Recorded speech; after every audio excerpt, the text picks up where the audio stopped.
The salt-laced air was a familiar bite, sharp against my skin, but it did little to scour the dull ache that had taken root behind my ribs.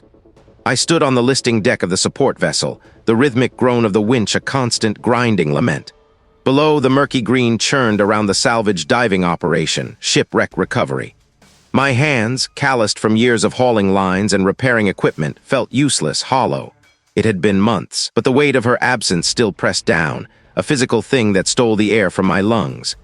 A spray of cold seawater misted my face as a section of rusted hull, barnacle-encrusted and dripping, broke the surface. The chief diver, a burly man with a perpetual scowl, barked orders, his voice raw above the wind. I moved mechanically, securing the lines, my eyes fixed on the corroded metal. It was a relic pulled from the seabed, scarred by time and pressure. Just like me, I thought, a bitter taste rising on my tongue. The metallic tang of fear and grief was a permanent resident now. Every breath was an effort, every movement a memory of a hand I could no longer hold, a laugh I would never hear again. I saw his face in the glint of the sun on the water, a ghost in the shifting currents. "William, a word, if you please." The voice, dry and formal, cut through the din. I turned to see the solicitor, a man I vaguely remembered from my grandmother's funeral, standing by the gangplank, an umbrella hooked over his arm despite the clear sky. My pulse hammered against my ribs, an unwelcome jolt of something beyond my usual despair. Bad news always arrived in black suits. He led me to a cramped, rattling office on the vessel, the smell of diesel and stale coffee clinging to the worn upholstery. The solicitor's words were precise, measured, yet they hit me like a series of unexpected blows. My grandmother, I learned, had left me everything, not just the small, respectable sum I'd anticipated, but the house. The house, a place I hadn't seen since I was a boy, a place my parents had always refused to discuss. It was an inheritance I hadn't wanted, a burden I couldn't fathom. Yet as he spoke of its isolation, its distance from everything I knew, a strange, desperate thought took hold. Escape.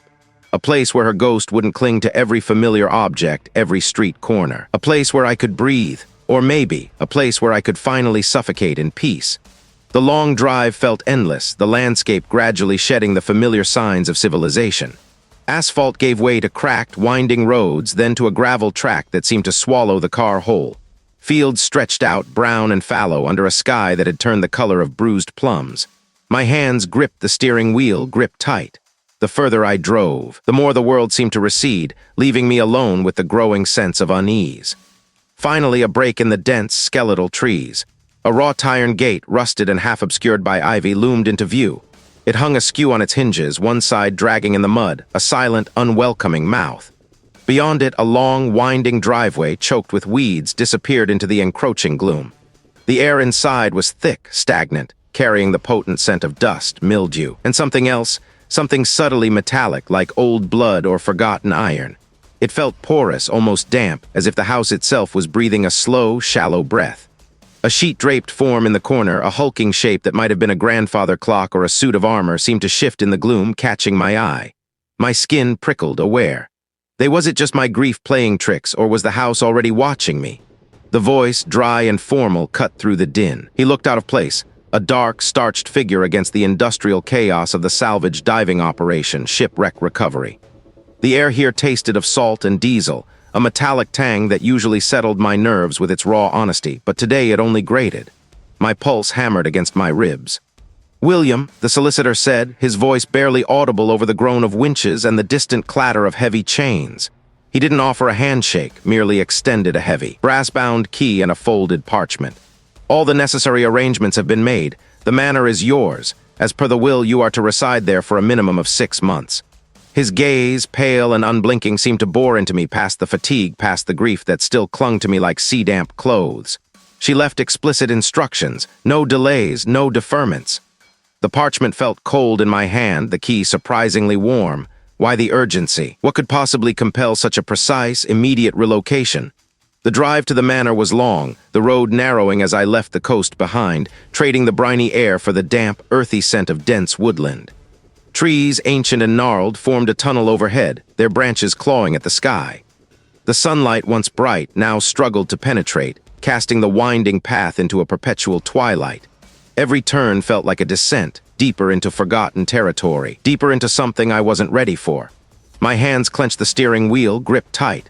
Then through a break in the trees, I saw it. The manor. Windows, many of them boarded, stared out like vacant eyes. The slate roof sagged in places, a testament to years of neglect.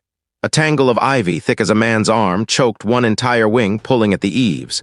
The scent of damp earth and decaying leaves was strong here, laced with something else, something subtly metallic and sweet, like old. Dried blood. I cut the engine. This wasn't a fresh start. It felt like a destination, an ending. The heavy oak door, studded with rusted iron, groaned in protest as I pushed it open. Dust motes, thick and golden, danced in the weak shafts of light that pierced the grimy windows of the grand entrance hall. The air inside was heavy, stale, carrying the layered scents of mildew, beeswax, and something indescribably old, like dried flowers and forgotten dreams. I reached out, tracing a finger across the dust-laden surface of a small, claw-footed table. The grit clung to my skin. To my left, a drawing room lay shrouded in white sheets, the furniture beneath them appearing as ghostly, humped forms. I pulled a sheet away from what looked like a grand piano.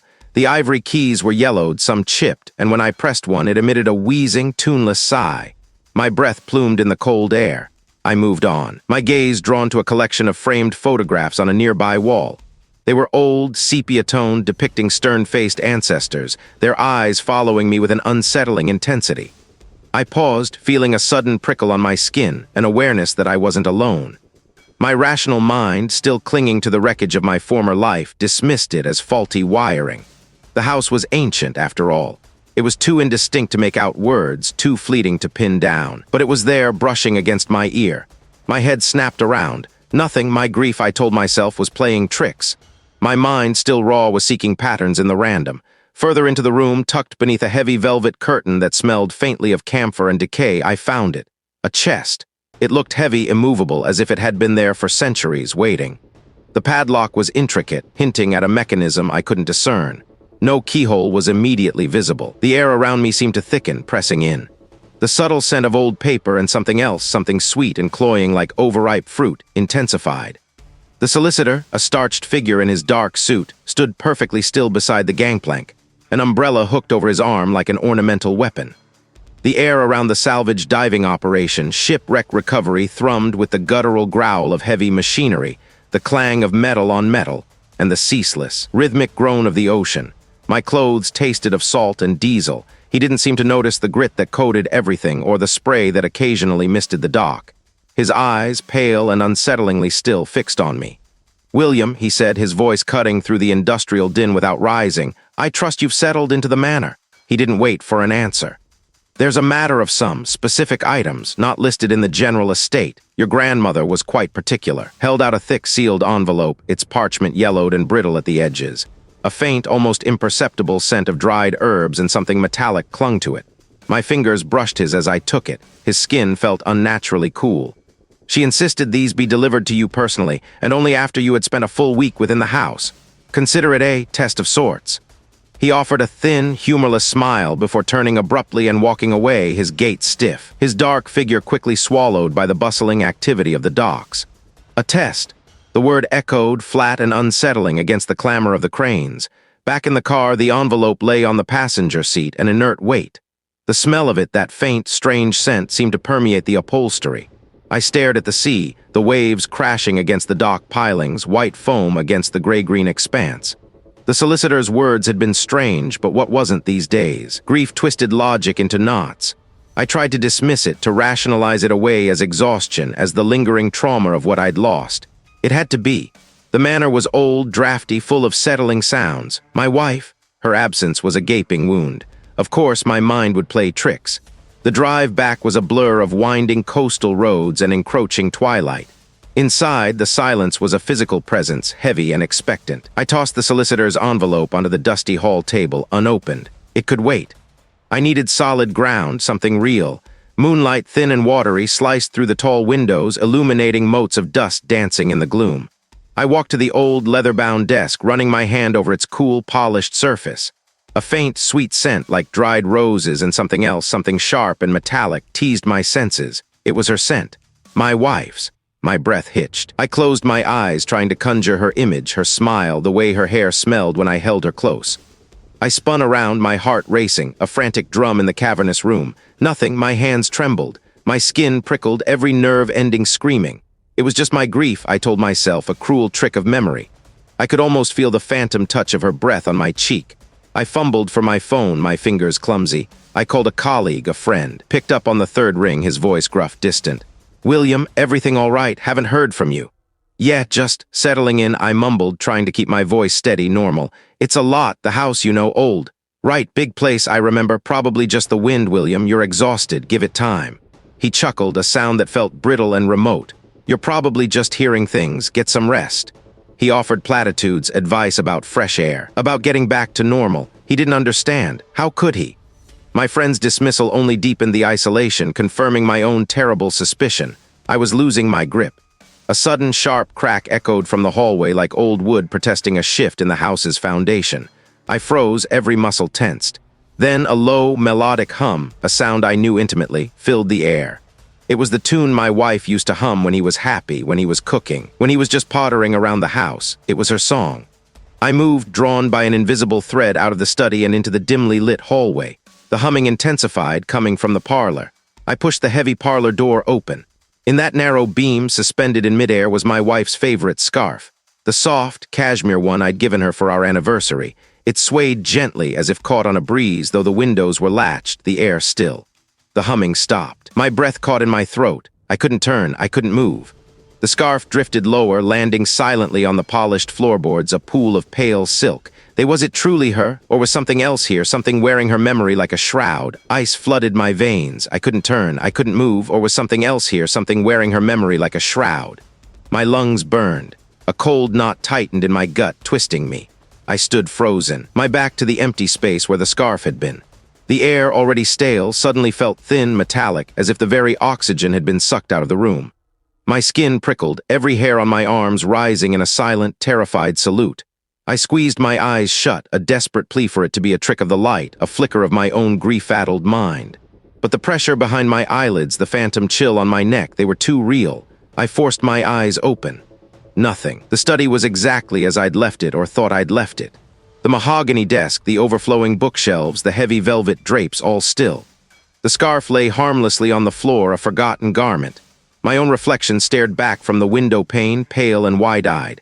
A shiver, deep and involuntary, ran through me. Had I imagined it? The question coiled in my mind, a venomous snake. I took a hesitant step, then another, my boots making dull thuds on the floorboards. I reached down, my fingers trembling as they brushed the cool silk. It felt ordinary, too ordinary. A sudden, irrational fear clawed at me, the fear of something mundane having been imbued with a terrible, secret life. I snatched it up, folding it quickly, stuffing it into my pocket as if to hide the evidence from myself. I needed a distraction, something solid, something real. My gaze drifted over the study walls, searching for an anchor. My grandmother's study, a room I'd avoided for days, felt less like a sanctuary and more like a stage for unseen horrors. I ran a hand over the spines of the leather-bound books, their titles a blur. My fingers snagged on a raised edge, a slight imperfection in the meticulously carved oak paneling beside the fireplace. I traced it, a thin seam I hadn't noticed before, hidden cleverly within the ornate patterns of leaves and vines. It wasn't a flaw. It was a line, a door, my curiosity, a dangerous spark ignited. My fingers, still shaky from the encounter with the scarf, pressed along the seam. There was a faint click, almost imperceptible beneath the creaks and groans of the old house. The scent of aged paper and dry dust wafted out, a smell that spoke of forgotten things. My heart gave a lurch, not of fear this time, but of a strange, unsettling anticipation. I pulled out a small, leather-bound journal, its cover worn smooth by countless touches. It was held shut by a tarnished brass clasp. A faint, almost sweet aroma of dried lavender clung to it, mingling with the musty scent of the hidden space. This was my grandmother's. I recognized her elegant, looping script on the first page, dated decades ago. My name, William, was the first word I saw, followed by a date, my birth date. The initial entries were mundane, observations about the weather, garden notes, recipes. Then a shift. The handwriting became less steady, lines less straight. Always when the house is stillest, they speak her name, my mother's name, they promise things. My breath hitched, my own had just started, the entries grew more frantic. I see things in the periphery, fleeting movements just out of sight, they want me to remember, to honor, the pact. The word, stark and damning, leaped off the page, pact. My vision blurred for a moment, the world tilting on its axis. This wasn't just a haunting, this was something deeper, something rooted in my own bloodline. They speak of the Corail, one entry read, the letters scrawled almost illegibly. They sing of the depths of what lies beyond the veil. They demand an offering, always an offering. I swallowed hard, my mouth dry. The taste of metallic fear coated my tongue. An offering. What kind of offering? My grandmother wrote of desperate research, of old texts and forgotten lore. One entry mentioned a journey, a place she felt drawn to understand the pact's origins. I traveled to the coast, she'd penned, to a salvage diving operation, shipwreck recovery site. They said a vessel lost generations ago had been found. An old family heirloom, they called it, but it was more than that. It was a key, a specific location, a physical link. The air in the study felt heavy, thick with unseen presences, as if the very walls were listening, confirming her words. The entries devolved further, the script a chaotic tangle of fear and despair. My grandmother wrote of struggling against an invisible force, of dreams that felt like memories, of a constant, insidious presence. Her sanity seemed to unravel with each passing paragraph. The final entry, dated only a few days before her reported death, was almost illegible. "They are here. They are waiting. The chorale sings for William. He is next. The pact demands. It demands." The sentence broke off, a jagged tear in the paper where the pen had evidently dug too hard. No final word. What did the pact demand? What was waiting for me?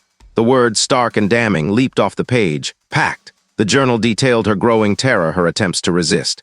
"They speak of the sea." The rest was a frantic, illegible scrawl, a black spider web of ink across the brittle page. I traced the faint indentations, trying to decipher the final, desperate plea, but it was lost to time, or perhaps to the force that silenced her. My grandmother had known, he had fought, and he had lost. What did that mean for me? It felt like the manor itself was holding its breath, waiting. The old floorboards groaned above me, a rhythmic complaint that sounded too deliberate for settling wood. I listened, my pulse thrumming against my eardrums, a frantic drumbeat in the quiet. The smell of dust and old paper that usually clung to the study now seemed tinged with something else, a faint, metallic scent, like rain on rusted iron. I stood, journal still clutched in my hand, and walked to the window. Outside, the trees swayed, their branches skeletal fingers against the bruised twilight sky. What was I supposed to do with this information? I moved through the house, each step an echo in the vast, empty rooms. My breath plumed in the air, though the thermostat insisted the heat was on. I rubbed my arms, gooseflesh rising. My mind kept returning to the journal, to my grandmother's desperate words. "They speak of the sea." The unfinished sentence snagged in my thoughts, a hook pulling me back to a memory I rarely allowed myself to revisit. The memory of the salvage diving operation, shipwreck recovery. The deep, unforgiving gray of the ocean. That briny smell was overwhelming now, stinging my nostrils. I heard it then, a faint, rhythmic clang, like metal striking metal, echoing from somewhere deep within the house. My stomach twisted. No, this was just the house, settling, imagining things. My grief was playing tricks. It had to be. The room began to shift. The ornate wallpaper seemed to ripple, the floral patterns elongating, distorting into vague, watery shapes. The polished wood of the piano grew dull, its surface appearing slick with moisture. The air thickened, heavy with humidity and the unmistakable taste of salt on my tongue. The clanging grew louder, closer, accompanied by a low, guttural groaning sound, like timbers under immense pressure. My chest tightened, my throat closed. This wasn't just a memory, not anymore. The drawing room, the familiar, musty drawing room, was dissolving. The floor beneath my feet felt unstable, swaying gently. Water dripped from the ceiling, not a polite leak, but a steady stream that carved rivulets through the grime, collecting in murky puddles on the floor.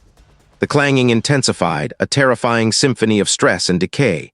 The temperature plummeted and the air bit at my exposed skin, sharp and wet. I was no longer in my grandmother's house. I was somewhere else, somewhere I never wanted to be again. I was in the belly of a sunken vessel, a salvage diving operation, shipwreck recovery in progress, the light barely penetrating the gloom. She moved with a slow, unnatural grace, her form wavering as if seen through disturbed water. Her dress, a familiar blue, clung to her, heavy and sodden. It was her, my wife, but wrong. Her eyes, usually warm and vibrant, were wide, vacant, staring past me. Her lips, blue and cracked, parted. It was a distorted echo of her laugh, twisted into something horrifying. She raised a hand, her fingers elongated, pale, the skin wrinkled and bleached. She pointed, not at me but down, towards the shifting, watery floor. Let me." The words were choked, broken by the sound of gurgling water. Her gaze finally fixed on me, and in those dead eyes I saw not love, not sorrow, but a profound, accusing emptiness. It was the same look I sometimes saw in my nightmares, the one that condemned me for what I couldn't prevent. My breath hitched. "You're not real." The figure took another slow, deliberate step towards me, the water on the floor swirling around her feet. Her mouth opened wider, impossibly wide, revealing teeth that were too many, too sharp, gleaming bone-white in the dim, watery light. The gurgling intensified, and now it sounded like laughter, mocking and cruel. My legs threatened to give out. The scent of her perfume, mixed with the putrid smell of the deep, filled my senses, making me gag. This was not a memory. This was a direct assault, a violation of my deepest grief. This thing, whatever it was, knew exactly where to strike. It wanted me to drown in my own guilt, to accept the blame it conjured from my worst fears. Then, as suddenly as it had come, the vision wavered. The rusted plating on the walls softened, becoming wallpaper again. The water on the floor receded, leaving only faint, damp patches. The briny smell faded, replaced by the familiar scent of old dust. The clanging stopped. I was alone again, shivering violently, my clothes damp with an unseen moisture, my heart racing. My hands trembled as I pressed them to my eyes, trying to clear the lingering images. What had I just witnessed, and how much of it had truly been in my mind? The name, when I finally pieced it together from my grandmother's spidery script, was a chilling whisper against the silence of the study. The chorale of echoes. My breath hitched, a dry, rasping sound in my own ears. It wasn't just a haunting. It was a symphony of dread, a malicious chorus waiting to claim its next note. The journal slipped from my numb fingers, landing with a soft thud on the worn Persian rug. I didn't sleep that night nor the next. I scoured the study, then the adjoining rooms, a frantic, desperate search for anything else my grandmother might have hidden. My fingers traced the spines of forgotten books, ran over the cool, lacquered surfaces of antique furniture. Dust motes danced in the slivers of moonlight that cut through the tall windows, glittering like malicious eyes. The air grew heavy, thick with the scent of aged paper, and something else, a faint, metallic tang, like old pennies and rain-soaked earth. I found more fragments. Tucked into the false bottom of a small, locked box beneath the floorboards, a crumpled diagram of a strange, looping symbol vaguely familiar from my grandmother's earlier, more frantic sketches. And a single, yellowed newspaper clipping, dateline decades ago, detailing the disappearance of a local farmer, his last words reportedly a terrified plea about voices from the trees. No body, no trace, just the woods, silent and indifferent. Was this the sea my grandmother had been trying to warn me about? The house began to speak to me, or perhaps it was my mind unraveling. I tried to discern words' meaning, but it was always just beyond my grasp, a promise of understanding that dissolved into static. I needed more. The house offered only riddles. I drove into town, the old sedan groaning protest, the tires crunching on the gravel road. The small town library was a quiet, unassuming brick building, smelling of dust and lemon polish. A kind, elderly librarian directed me to the local history section. My hands trembled as I pulled down heavy, bound volumes of old newspapers, their pages brittle beneath my touch. The newsprint smeared slightly, leaving faint black smudges on my fingertips. Days blurred into a frantic haze of research. I devoured microfiche articles, my eyes burning from the strain, the flickering light of the viewer casting my face in a sickly green glow. I found more disappearances, not just in the immediate vicinity of the manor, but stretching back generations. Farmers, fishermen, even a local politician, all vanished without a trace, all connected subtly, to the land, to the woods, to the water. One particularly disturbing article chronicled a series of strange occurrences surrounding a salvage diving operation, shipwreck recovery from over a century ago. Several divers went missing, one resurfaced screaming about songs from the deep before lapsing into an irreversible catatonia. The operation was abandoned. My gaze snagged on a small, self-published book of local folklore, its cover worn and faded. Older than the town itself, that lived in the forest surrounding the manor, a thing that took memories as sustenance and left only echoes. It was said to draw people in with beautiful, haunting melodies, promises of forgotten loves and lost dreams, only to consume their minds, leaving behind empty shells. My stomach twisted with nausea. This was it. This was the thing my grandmother had feared, the thing that had driven her to madness. I cross-referenced names from my family tree, which I'd scribbled frantically on a legal pad with the old town records. The pattern was undeniable. A great great-aunt who wandered into the woods and was never seen again. A distant cousin who suddenly became violent, his mind fracturing before taking his own life. A grandfather who had been found catatonic, muttering about the harmony before wasting away. My own mother, whose depression had been so profound, so sudden, so unlike her. The pact. It wasn't just a single event. It was a lineage, a horrifying inheritance. The The chorale of echoes had been feasting for generations. I leaned back in the creaking library chair, the fluorescent lights buzzing overhead, my mind reeling. The scent of old paper and dust filled my nostrils, heavy and suffocating. My eyes burned, gritty and red-rimmed from lack of sleep. I hadn't eaten properly in days. And then, at the very bottom of the folklore book, almost as an afterthought, was a crude drawing faceless, with long, grasping tendrils standing before a stylized image of the manor. It was a symphony of dread, a malicious chorus waiting to claim me. I stood there, the brittle paper still clutched in my hand, the words twisting in my mind like rusty keys in a forgotten lock. My pulse hammered against my ribs, a frantic drumbeat against the overwhelming stillness. The air, usually thick with the scent of aged paper and dormant dust, now carried a faint, coppery tang like old blood mixed with rain. I had to get out. My feet felt heavy, each step a deliberate effort against an unseen current. I twisted, nothing. I tried again, harder, the metal biting into my palm. It didn't budge. A sudden, irrational surge of panic tightened my chest. I rattled it, then shoved against the heavy oak. It was locked. It had never been locked before, not since I arrived. I took a step back, my gaze sweeping the familiar bookshelves, the ornate desk, the armchair where my grandmother used to sit. Had I locked it myself? I didn't remember. My mind, a frantic, buzzing hive, tried to recall. No, I never locked this door. I turned, searching for another exit, though I knew there wasn't one in the study. My eyes landed on the window, thick with dust and obscured by overgrown ivy. It was too high, too narrow, and sealed shut by years of disuse.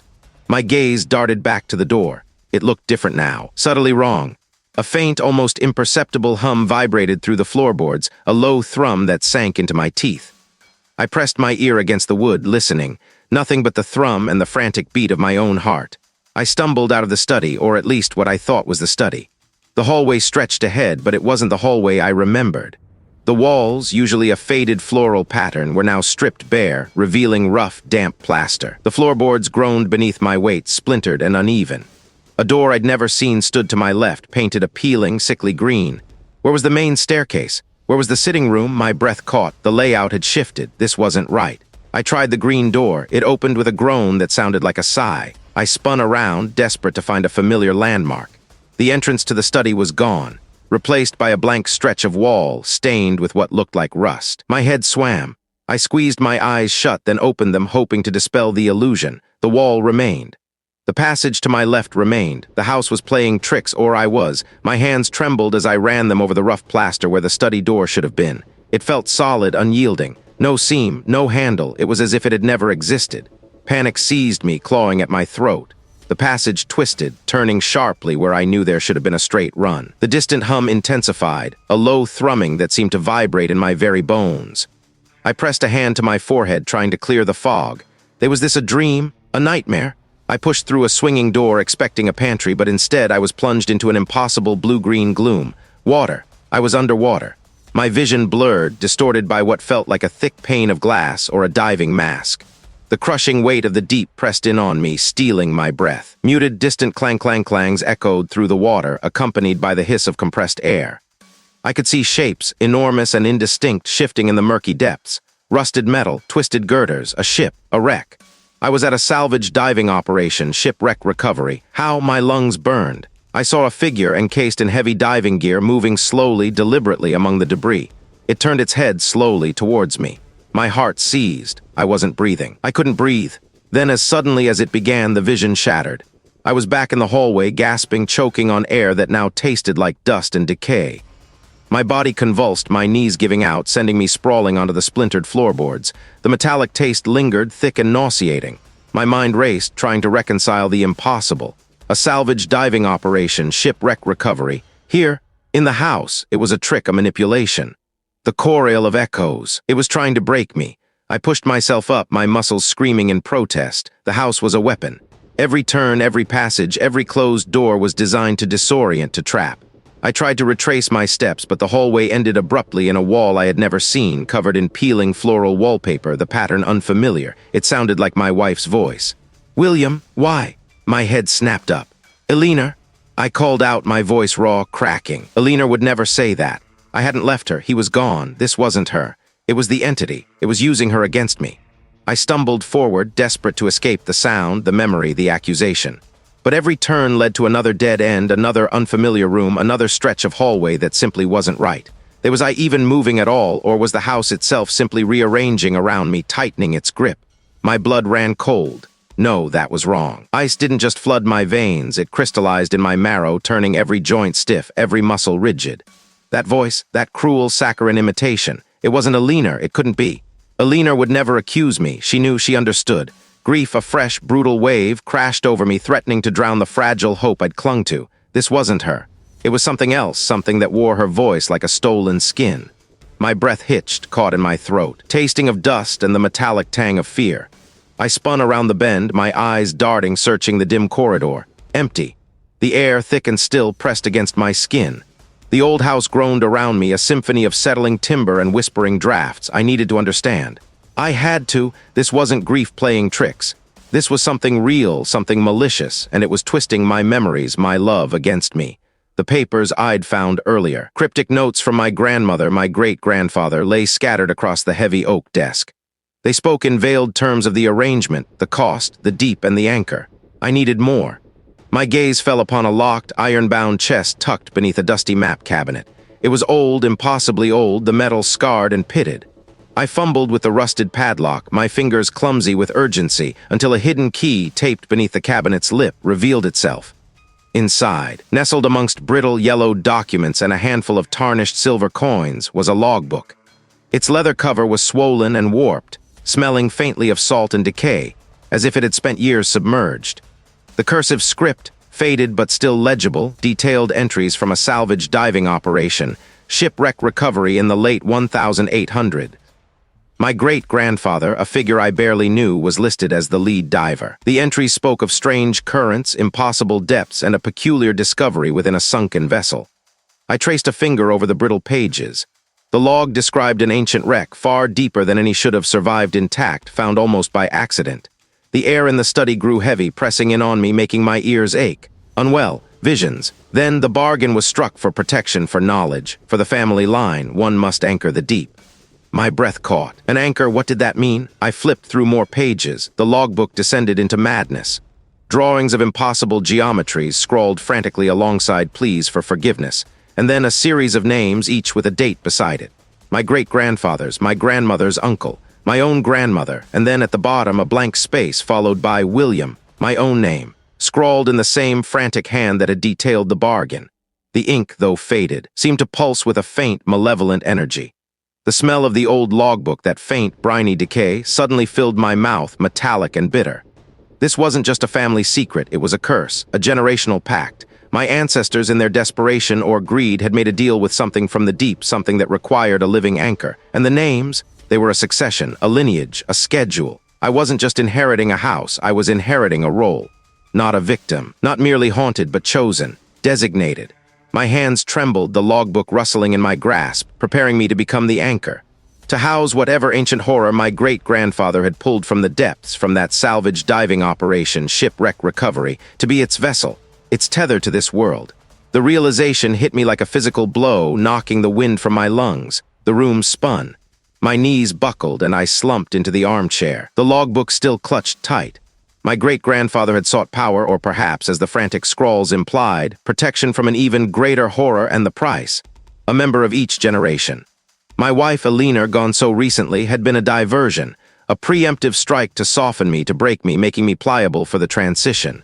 The entity had been circling, waiting for its designated moment, for its designated host. Me. A low hum vibrated through the floorboards, a resonant thrum that seemed to originate from the very foundations of the house, perhaps from the ground beneath it. The air grew heavy, thick with an unseen presence. My skin prickled, aware of countless unseen eyes. I was the next, the final link in a chain of sacrifices. But what did an anchor do? What was its purpose for this chorale of echoes my grandmother had hinted at? And could I fight it? Or was I already too late? The logbook lay open, its frantic scrawls a testament to a terror I was only beginning to comprehend. Names, dates, a legacy of sacrifice, my great-grandfather, my grandmother, and now me. The thought solidified into a hard, cold knot in my stomach. I wouldn't be another name on that cursed list. I wouldn't. My hands trembled as I slammed the book shut. Escape. That was the only option. The house, the land, everything here was poisoned. I had to get out, find someone. Anyone who could make sense of this madness, pull me back to a reality that wasn't dissolving around me. My pulse hammered against my ribs, a frantic drumbeat urging me forward. A desperate primal surge of adrenaline pushed me. I didn't stop to pack, didn't look back at the looming shadow of the manor. Just out. Now. Mist still clung to the gnarled branches of the trees lining the driveway, twisting them into spectral fingers. The air was frigid, biting at my exposed skin, smelling of damp earth and something metallic like old blood or perhaps just the exhaust.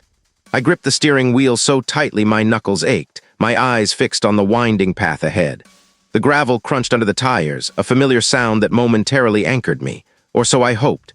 The main road, when I reached it, was deserted. A narrow ribbon of cracked asphalt snaking through a landscape of skeletal trees and overgrown fields. The sun was a pale, watery disk struggling to burn through the persistent fog. I focused on the road, on the rhythmic hum of the engine, on the simple, tangible act of movement. My destination was clear, the coast, specifically the salvage diving operation shipwreck recovery site about an hour's drive south. It was a place of activity, of people, of industry, a place of reality. But the road began to play tricks on me. The fog, instead of dissipating, seemed to thicken, pressing in from the sides, blurring the edges of the world. The trees seemed to lean closer, their branches reaching, clawing. I checked the rearview mirror, but the road behind me was swallowed by a wall of gray. My speedometer needle, usually steady, flickered erratically, dipping and soaring without reason. This wasn't right. I pressed harder on the gas pedal, the engine whining in protest, but the car felt sluggish, as if driving through treacle. The journey stretched. What should have been 20 minutes felt like an hour, then 2. The landscape outside remained stubbornly the same twisted trees, the same shrouded fields, an endless loop of muted greens and grays. The air in the car grew heavy, thick with a scent I couldn't place something like salt and rust, but also decay, like wet leaves left too long in a forgotten corner. I tasted it on my tongue, a bitter, coppery tang that made my mouth dry. Panic began to prickle at the edges of my resolve. I was driving, I was moving, but was I actually going anywhere? Then, through a momentary thinning of the fog, I saw it. A faint glimmer of metallic structures against the horizon. The salvage diving operation, shipwreck recovery. Relief flooded me sharp and sudden, like a splash of ice water. I wasn't lost. I wasn't trapped. I pushed the car faster, adrenaline surging again, this time with hope. I could almost hear the distant clang of metal, the roar of machinery, the shouts of workers. Almost. The glimmer, however, remained stubbornly distant. As I drove, it seemed to recede like a mirage. The road, which had been straight for what felt like miles, suddenly curved sharply, plunging into a dense thicket of pines I didn't remember seeing before. The fog here was so thick it was like driving through milk. My headlights cut pathetic tunnels into the gloom. My vision tunneled. A sudden, violent lurch. The car bucked, swerving wildly. I fought the steering wheel, my tires losing purchase on something slick beneath the asphalt. A sickening scrape of metal against stone, then a deafening crunch.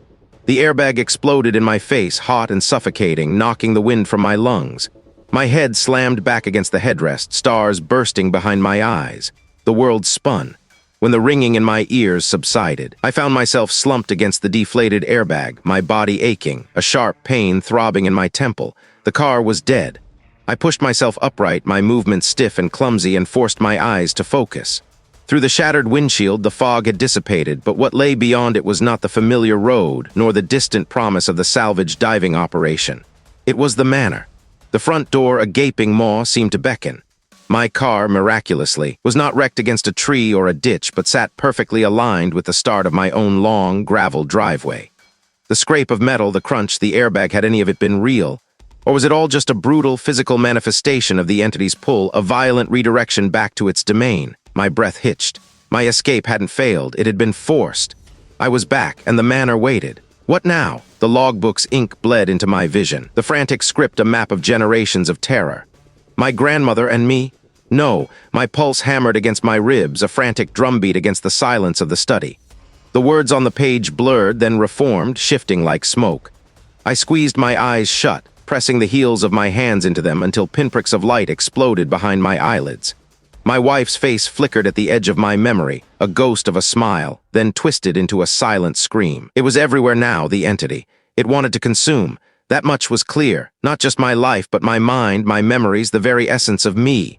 It needed an anchor, a tether to this world, and my family line, my grief, was the perfect bait. I stumbled from the study, the floorboards groaning under my weight.